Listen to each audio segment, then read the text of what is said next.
Let's turn to those new national guidelines for the diagnosis and treatment of ADHD. They highlight a need for greater support along with regular reviews of medication and better methods of treatment. Clinical psychologist Dr. Maddie Derrick has been involved in the process. She lives with ADHD herself and she joins us now from Hobart. Good morning to you, Maddie. Thanks for coming on the program. Good morning, Lisa. Just tell us how significant it is that we now have these guidelines around ADHD. Super significant. This is the biggest thing to happen for the ADHD community in Australia, I believe. It's been a really, really important piece of work to get these guidelines together.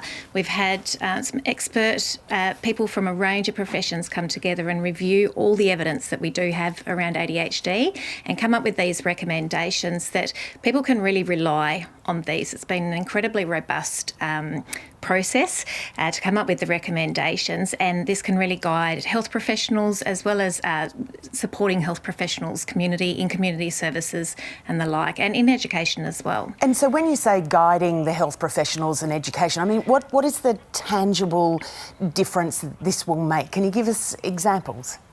Yes, I'm glad you've asked that because it is guidance and we do need training. So there's guidance, for example, on what would be the best first medication to use if going down the line of pharmacological treatment, whereas that previously has been something where there's been debate and lots of differing practice that has happened. Also guidance on the need for non-pharmacological treatment as well. How does your own experience present itself? I know you don't mind talking about it. Yes. I'd love you to share it with us.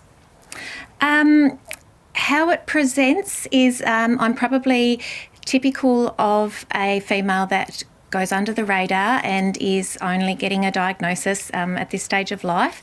On the surface, it might all look okay. To people that know me better, they know where the wheels fall off. And I think for women like myself, we put everything we can into getting through the workday or the sort of more public side of our performance that people see. And it really comes at a cost. And that cost looks like anxiety and depression and sleep problems and relationship difficulties and all the like. And it really eats away inside at your self-esteem, how you see yourself. And that's not something to be taken lightly. That has very real ramifications for our mental health, but also our physical health. What's it meant to have people like comedian and performer M. Rusiano speaking so confidently about it now? Yeah, it means the world.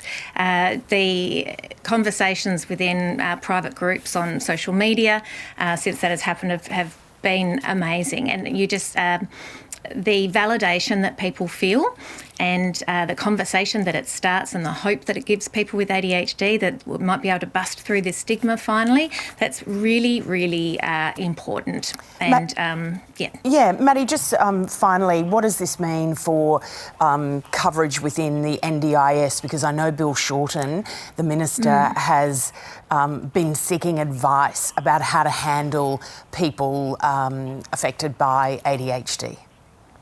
Yes, well, look, in the guidelines, we do recommend access to the NDIS for people with ADHD, and for that access to be based on the extent of functional impairment that there is, as it is for other conditions. I think we've got a significant piece of work to do to ensure that people understand what that functional impairment from ADHD looks like, because there's a lot of misunderstanding about that currently, and that goes, it's broader than the NDIS. We need that amongst all our health professions, our education professions. We really need training to be happening as people come through university in those areas, but also to help all our current practitioners catch up there. Yeah, really big development today. Dr. Maddie Derrick, appreciate you coming on to explain it. Thanks so much for having me.